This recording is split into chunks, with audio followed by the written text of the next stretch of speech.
All right, we can go ahead and get started. Hi, everyone. My name is Elizabeth Moore, and I am the news team lead here at Ballotpedia. Welcome to this week's version of our webinar series, and thanks for being here. It's crazy to me that the 2021 November elections are a little under 1 month away, but they are somehow. So today, to help us prep for those, we'll be going over the elections to watch this year at both the state and local levels. And then at the end of this webinar, you will walk away with an overview of some of the races we're watching as the elections approach, as well as an understanding of some of the issues and themes we're seeing across the country in local elections. Our Marquee team has been covering 67 battleground primaries and general elections this year, including 12 state level elections, 42 municipal elections, and 12 elections for federal office. And so here to talk to us today about some of the most interesting general elections happening next month is Marquee Team staff writer Amée LaTour. So thanks for being here, Amée. Hi, Elizabeth. Thank you for having me. Let's jump right in and start with gubernatorial elections. So Virginia and New Jersey are both holding elections for governor this year. And in New Jersey, the incumbent Phil Murphy is running for re-election. Virginia's race is open and a former governor is running. Virginia's race has been in the news a lot this year, and they're holding elections for one of their legislative chambers, the House of Delegates, as well. So can you tell us what is happening there? Sure. So these are the first elections in the state since Donald Trump left office and Joe Biden became president. And there have been a lot of changes in Virginia since 2018. That year, Democrats picked up a few U.S. House seats in the state, and a lot of that was attributed to suburbs voting more Democratic. Then Democrats won control of both state legislative chambers in 2019. There's been a lot of analysis and commentary saying that these gains came at least in part from a backlash against Trump. So a big question is what happens for Democrats and Republicans this year without Trump in office? Right. So Democrats have picked up some congressional and state legislative seats in recent years, but they have a pretty solid track record in state executive elections. They've won every statewide election in Virginia since 2012 and 4 of the last 5 gubernatorial elections. The current governor, Ralph Northam, is a Democrat, and before him, Terry McAuliffe was in office. McAuliffe is also the Democratic nominee in this year's race. So all that being said, is it expected to be competitive? It could be. So most of the polls we've seen have shown McAuliffe and Glenn Youngkin, the Republican nominee, close to or within margins of error of one another. Also, just within the last couple weeks, the Cook Political Report and Inside Elections changed their race ratings to more competitive ratings for this election. Okay, so tell us a bit about the candidates then. Sure. So Youngkin was the CEO of a global investment firm, and he's been making the argument that his work experience makes him the best candidate to improve the state's economy. And he's been criticizing McAuliffe by calling him a career politician and saying he's a political insider. McAuliffe has been referring to his time as governor, which was from 2014 to 2018. He's been saying that he improved several economic measures during that time in the state. And he's comparing Youngkin to Trump and saying that Youngkin supports an extreme right agenda. There is also a Liberation Party candidate, Princess Blanding, and a write-in candidate, Paul Davis, as well. And I saw that Biden endorsed McAuliffe and Trump endorsed Youngkin. Very interesting. All right, so how about the House of Delegates then? You mentioned Democrats won control in 2019. Is there any chance that the chamber might flip back to Republican control? There is a chance. So Democrats have a 55 to 45 majority in that chamber right now, meaning that Republicans would need to flip 6 of those seats to be in the majority. And in the past 10 elections, we figured out that an average of 6.6 seats have changed party hands in each election cycle. At the moment, we have 22 of the 100 elections in the chamber considered battlegrounds, and 16 of those 22 currently held by Democrats. Only 6 are held by Republicans. And if the chamber did flip, Democrats would lose trifecta status in the state, which means they'd no longer have control of the governorship and both chambers of the state legislature. And then, of course, they'd also lose that status if they didn't keep the governorship. Yes, that's right. And our team put together a page on trifecta vulnerability this year, and our analysis found Virginia's Democratic trifecta to be moderately vulnerable. Anyone listening can find out more about that on our page, Trifecta Vulnerability in the 2021 Elections. Great. That factoid you mentioned earlier about the average number of seat flips per election cycle is really interesting. We have some data on how candidates in the same party as a newly elected president perform in these elections as well, right? Yes. So the presidential election winners party lost seats in the chamber in 5 of 7 state election years following a presidential election between 1993 and 2017. During Trump's presidency, Republicans lost 21 net seats in the House of Delegates. That was the most percentage-wise in any state legislative chamber in the country. Very interesting. Well, thanks for that rundown of Virginia's key races. I wanted to touch on New Jersey's race for governor as well. I know that's not seen as being as competitive, and Democratic incumbent Phil Murphy is favored to win in polls and race ratings, but there are some similar themes playing out in that race. That's right. So Murphy is saying the Republican nominee, Jack Ciattarelli, would enact a Trump-like agenda in the state if he were elected. Murphy's also talking up his own actions responding to the pandemic. Ciattarelli, who is a former member of the state's General Assembly, has criticized Murphy on taxes as well as pandemic response, things like mask mandates in schools and business closures. There's also been a bit of interesting electoral history that I want to make note of. 1977 was the last time a Democratic governor won re-election in the state. Since then, 2 Democratic governors ran for re-election and lost. So Murphy would be doing something that hasn't been done in 44 years if the forecasts are accurate, and he wins next month. Great. Thanks for that information on the 2 states holding gubernatorial elections this year. Given the low number of state and federal elections that happen in odd-numbered years, we get to focus a lot more on local elections, and that includes offices like mayor and city council. These elections stand to make a big impact in cities across the country. Definitely. There was an op-ed by the Boston Globe editorial board recently. They were lamenting the low voter turnout in the city's mayoral primary last month, and they did a really great job of just spelling out how impactful an election for mayor can be.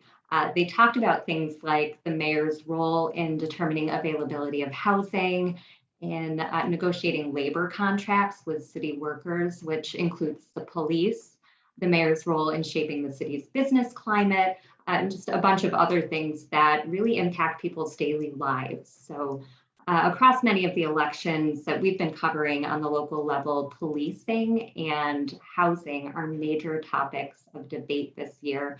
So these are areas where the mayor and city council have a lot of sway. Right, and most of these local races are officially nonpartisan, but in a lot of the big cities, most candidates are either Democrats or left-leaning. So we see lots of progressive versus moderate tensions in these races in general elections, while in non-local elections, those tensions are usually limited to primaries. So tell us about some of the local races that we are following closely this year. Sure. So let's start on the West Coast with Seattle, and we can work our way east. So homelessness is a huge issue in the Seattle mayor's race. King County, where Seattle is located, has the third highest number of people without homes of any metropolitan area in the country, based on estimates from the Department of Housing and Urban Development.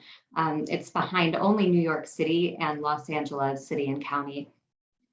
And the two candidates in the mayor's race both have a lot of experience in city politics. Lorena Gonzalez is the current city council president, and Bruce Harrell was the council president a few years ago.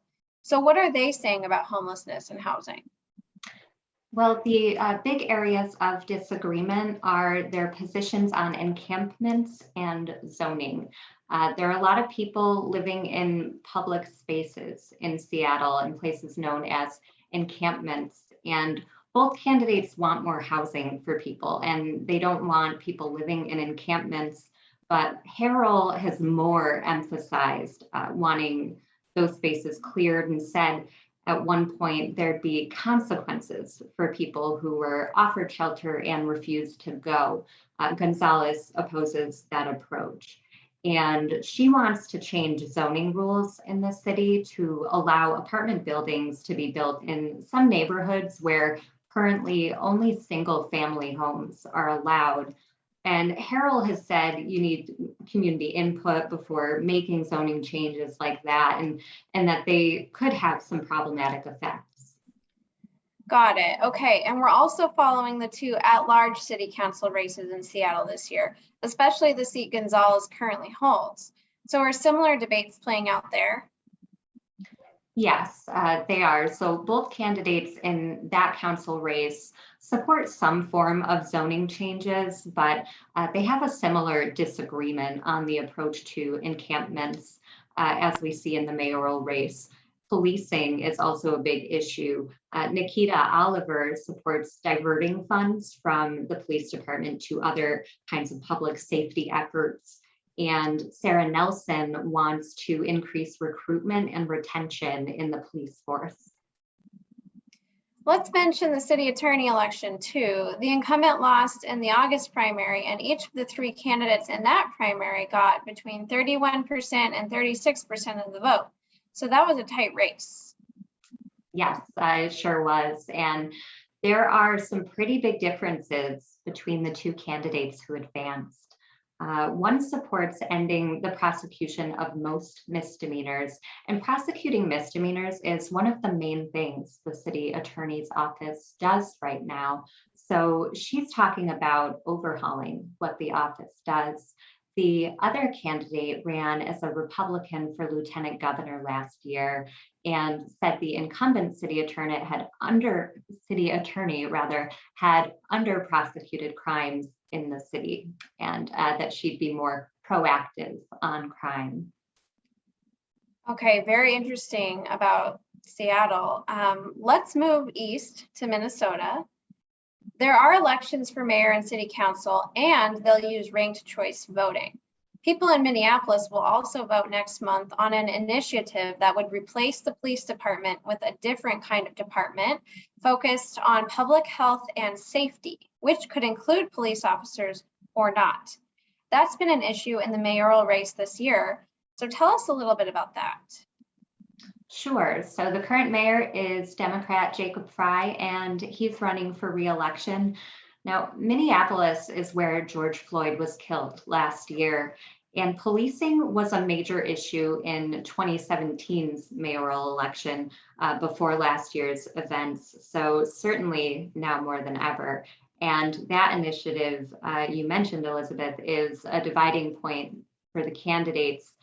There are some other interesting initiatives on the ballot that the candidates are split on, one on rent control and another on changing Minneapolis to a strong mayor form of government in which the mayor would have more power.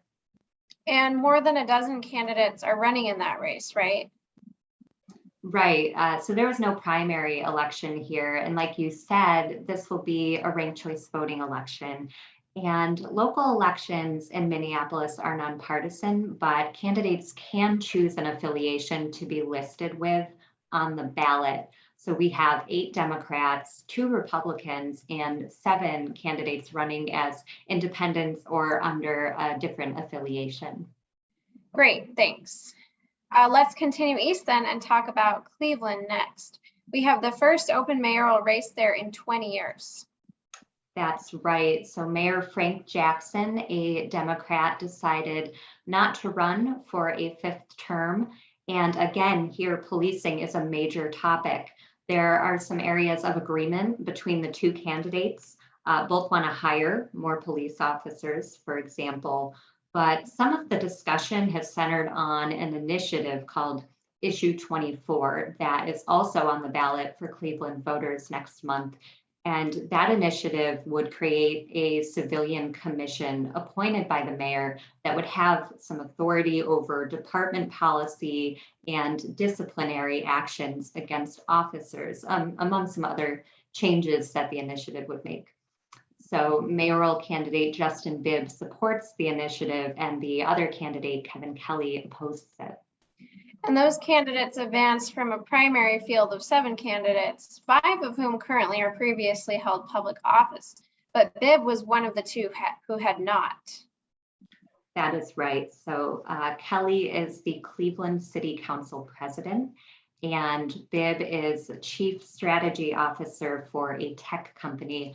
And those different backgrounds are playing into the race. Kelly's talking about having a record of making change, and Bibb is emphasizing the theme of fresh leadership.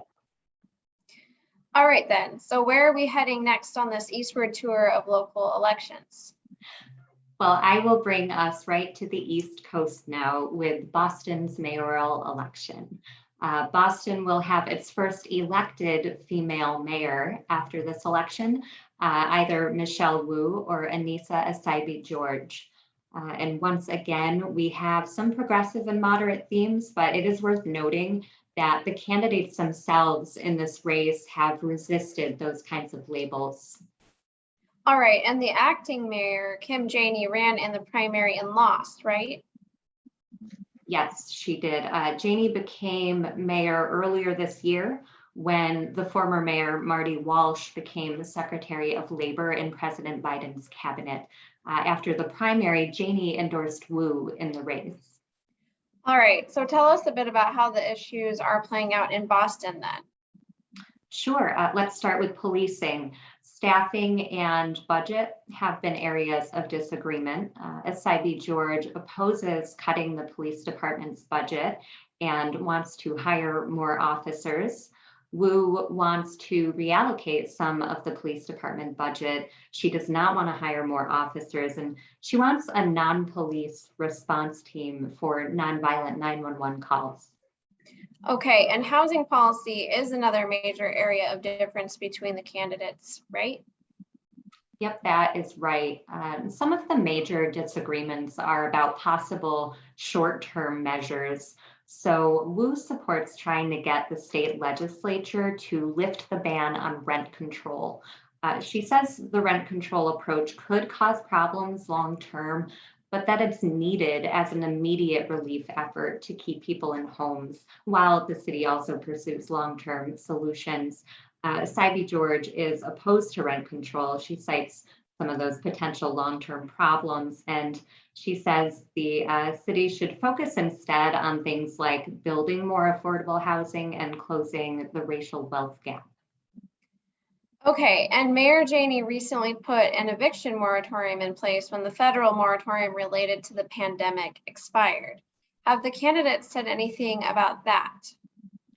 Yes, so Michelle Wu supported the city's eviction moratorium. Anissa Essaibi-George did not. She said the city should have been quicker with distributing pandemic relief funds to keep people in their housing instead. Well, thanks for those summaries, Amée. We can certainly see how housing and policing are themes across the country in this year's local races. I'll also mention that Ballotpedia is covering 9 local police-related ballot measures in 2021, including the 2 in Cleveland and Minneapolis that we talked about before. And finally, we invited readers ahead of today's call to submit questions, and we have time to take a look at one question before we sign off. This one is about Seattle. Amazon is headquartered in Seattle and was involved in the 2019 elections for city council. Is the business community as involved this year? Well, I will start by saying that I love this question because I covered the city council elections in 2019. And this year's elections in Seattle look very different in terms of satellite groups. That's what we call groups involved in races that operate independently of the candidates. So a little background here. In 2019, Amazon gave $1.5 million to a political action committee associated with the local Chamber of Commerce. And that committee endorsed in the 7 races happening that year, and they spent about $2 million toward the races. The chamber had opposed a tax on employers that the city council passed and then almost immediately revoked in 2018. So that was a major issue in 2019's elections. Then last year in 2020, the council passed a different kind of tax on employers, and the local Chamber of Commerce sued the city over the tax, but the chamber said that it was going to stay out of this year's elections. I will note that the 2 council candidates who won in 2019 with endorsements from the Chamber's Political Action Committee have endorsed Bruce Harrell in the mayoral election this year. So there's not the same satellite group involvement, but there's still some manifestation of those divides this year. Got it. Well, that's fascinating. Thanks to whoever submitted that question. It's a great one. Well, thank you so much for being with us today, Amée, and walking us through all these interesting elections. Oh, of course. Thank you for having me.